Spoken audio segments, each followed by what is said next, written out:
নমস্কার, আমি অর্পিতা। টুকিটাকি টিপস ইন অর্পিতাস ব্লগের আরেকটি ব্লগে আপনাদের সকলকে স্বাগত জানাই। আশা করি আপনারা সকলে খুব ভালো আছেন।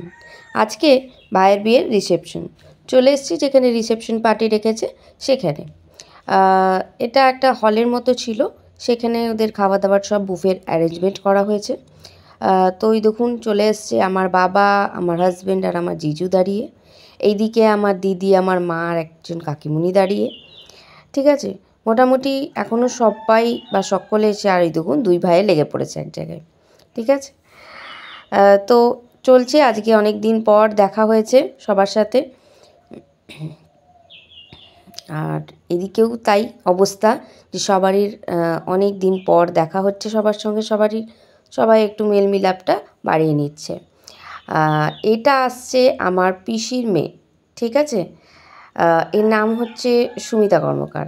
আর এই হলো আমাদের বৌমা, মিষ্টি বৌমা নেহা। খুব ভালো স্বভাবের মেয়ে, জানেন, এত মিষ্টি ওর স্বভাব যে আপনিও ওকে ভালো না বেসে থাকতে পারবেন না। খুব ভালো মেয়ে। ভাইয়ের এরকম একটা বউ অবশ্যই দরকার ছিল, ওকে যে ভালোবেসে আগলে রাখবে আর গাইড করে রাখবে। আর আরেকজনের অবস্থা দেখুন কেমন ছুটে বেড়াচ্ছে সারাটা দিন, ওকে জানেন এক সেকেন্ড থামানো যায় না। সারাক্ষণ ও শুধু দৌড়ে বেড়ায় আর দৌড়ে বেড়ায়। ভাগ্যিস অ্যারেঞ্জমেন্টটা আমাদের একটা বদ্ধ বদ্ধ হলের মতো ঘরটাতে হয়েছিল, তাই এটুকু নিশ্চিন্তি ছিলাম যে ও কোথাও পালাবে না। এখনও দেখুন ও কিন্তু ওর বাপের বাড়িকে মেসেজ করে চলেছে যে কখন আসবি। আর এদিকে আমার দিদি আমার সঙ্গে ঝগড়ায় রত যে তুই কেন এতদিন ধরে আমার সঙ্গে যোগাযোগ করিসনি। আজ প্রায় 10 বছর, জানেন, 10 বছর কম বছর নয়। ওর যে মেয়েটাকে আমি কোলে নিতাম এই ছোট্ট, সে আজকে কত বড় হয়েছে জানেন। দেখুন ওই দেখুন পাশে বসে আছে, ওকে কোলে নিয়েছি, সে তাকে আজকে দেখছি এত বড়। আমি তো দেখে মানে জাস্ট অবাক যে এটা তোর মেয়ে, তাও এটা ওর ছোটো মেয়েটা। আমি ভেবেছি বড় মেয়েটা এত বড় হয়েছে, ছোট মেয়েটা এত বড় হয়েছে। আর এই দেখুন বদমাসটাকে, দুষ্টুটাকে পাওয়া গেছে। সারাক্ষণ হয় কোল্ড ড্রিঙ্কস খাচ্ছে, আর তা না হলে টুক করে গিয়ে পরে চা নিয়ে চলে আসছে। আপনি জানেন, দাঁড়ান দেখবেন, একবার অলরেডি 1 রাউন্ড হয়ে গেছে। এগুলো আমাদেরই পরিচিত এক একজন আছেন। এটা বড় কাকু আর এটা মেজো কাকু, আর এগুলো পরিচিত, সবাই সবার সঙ্গে পরিচয় করছেন। এটা আমি, আমাকে দেখে নিশ্চয়ই বুঝতে পারছেন এটা আমি। আর এটা আমার জীবন, এটা আমার দিদির ছেলে। আমি পরিচয় দিই না দিদির ছেলে বলে, এটা আমার ছেলে। আর ওটা আমার জিজু, এটা আমার দিদি, নিজের দিদি। আর এই দিকে অবস্থা দেখুন, যেমন বাবা তেমনি তার ছেলে। ও কোল্ড ড্রিঙ্কস খেয়ে যাচ্ছে, আর এদিকে এও কোল্ড ড্রিঙ্কস খেয়ে যাচ্ছে, ওর বাবাও একবার করে যাচ্ছে আর কোল্ড ড্রিঙ্কস খেয়ে চলে আসছে। হলো তো। এইবার আরেকটা দৃশ্য দেখুন, এই দেখুন, দেখেছেন, ওর বাবা কোল্ড ড্রিঙ্কস খেয়ে যাচ্ছে আর ও কোন সময় গিয়ে পড়ে টুক করে চা নিয়ে চলে এসেছে, টুক করে চা খাচ্ছে। তো কি বলবেন, শত কিছুর মাঝেও জানেন সবসময় দুটো চোখ খোঁজে যে বাপের বাড়ির লোকগুলো কখন আসবে। নেহাও তাই খুঁজছিল। চলুন দেখায় তাহলে কিসের কিসের স্টল বসেছে। এদিকে চায়ের স্টল, তারপর ফুচকা স্টল। সবাই ফুচকা খেতে বিজি, জানেন।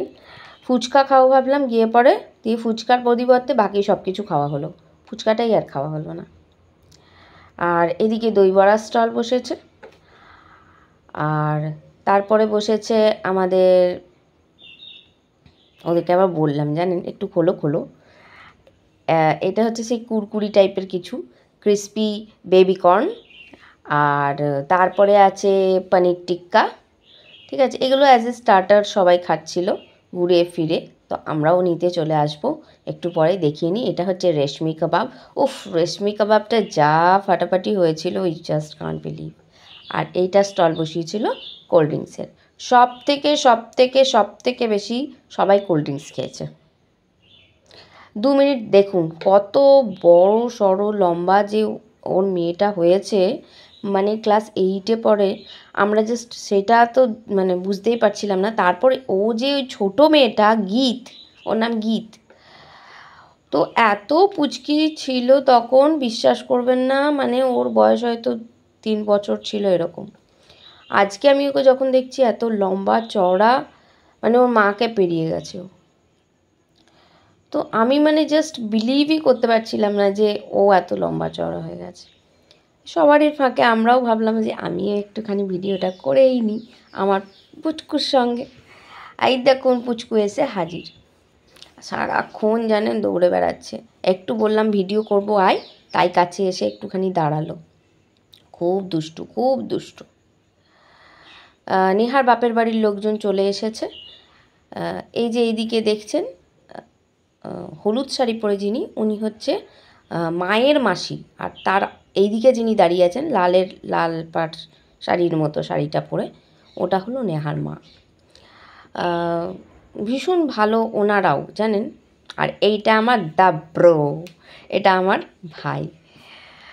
আজকে সব কিছু আছে, সব আতিশয্য সব কিছু, কিন্তু সব থেকে যেটা কাছের মানুষ আমার কাকিমণি, আমার কাকু, সেটাই নেই। খুব মিস করছি জানেন।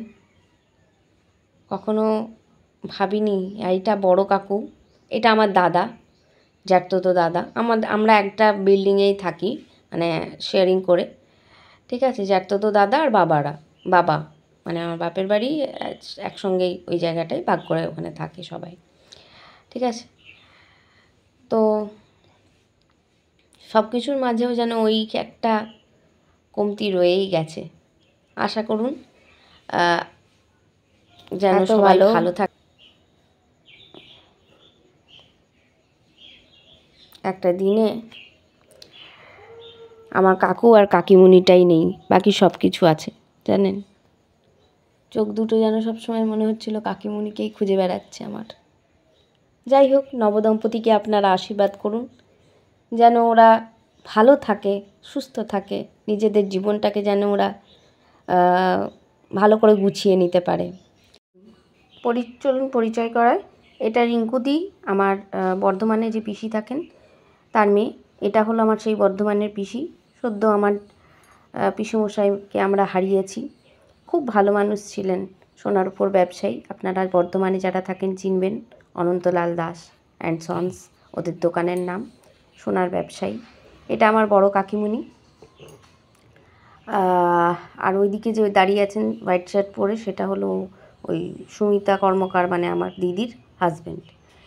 এই মেয়েগুলোকেও জানেন, কত ছোট ছোট দেখেছিলাম। এগুলো রিঙ্কুদির মেয়ে, মানে পিসির মেয়ের মেয়ে, ঠিক আছে। এর এখন বিয়ের বয়স হয়ে গেছে, এর বিয়ে আর 2-3 মাস পরে। খুব সুন্দর লাগছিল ওকেও। চলুন দেখাই। বুফে হলেও বসার জায়গা সবাই খোঁজে, তাই চেয়ার টেয়ার দখল করে বসে পড়েছে আমার দিদি। এটা আমার দিদি ইপ্সিতা কর্মকার। আর ওইদিকে আমার হাজব্যান্ড বসে আছে, পেছনে দাদা দাঁড়িয়ে আছে, এদিকে বৌদি বসে আছে, ঠিক আছে। আর চলুন এনাদের সঙ্গে একটু পরিচয় করায়। এই হলো সেই কাকিমুনি যিনি আর কি দাঁড়িয়ে থেকে ভাইয়ের বিয়েটা দিয়েছে। আর ফাঁকতালে আমরাও টুক করে একটু ভিডিওটা শ্যুট করে নিয়েছি, আমি আর আমার হাজব্যান্ড। যে কেমন লাগছে, কেমন স্মৃতি ছিল, একটু না শ্যুট করলে ভালো লাগে না বলুন। তো যাই হোক, তারপরে ভাই ডাকলো যে উপরে আয় ফটো তুলবো। সো সেই কারণে চলে এলাম।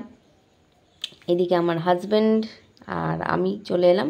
বেটুকে এত খুঁজলাম, তাকে পাওয়া গেল না। শেষে আশীর্বাদ করুন নবদম্পতিকে, আমার ভাইয়ের বউ যেন খুব ভালো থাকে। ওদের তো আর মাথার ওপর কেউ রইল না, শাশুড়ি শ্বশুর। আপনাদের আশীর্বাদটাই ওদের কাছে খুব মূল্যবান। দেখতে থাকুন আমার ব্লগ, কেমন লাগছে অবশ্যই জানাবেন। ভালো লাগলে একটা লাইক দেবেন, অবশ্যই কমেন্ট করবেন।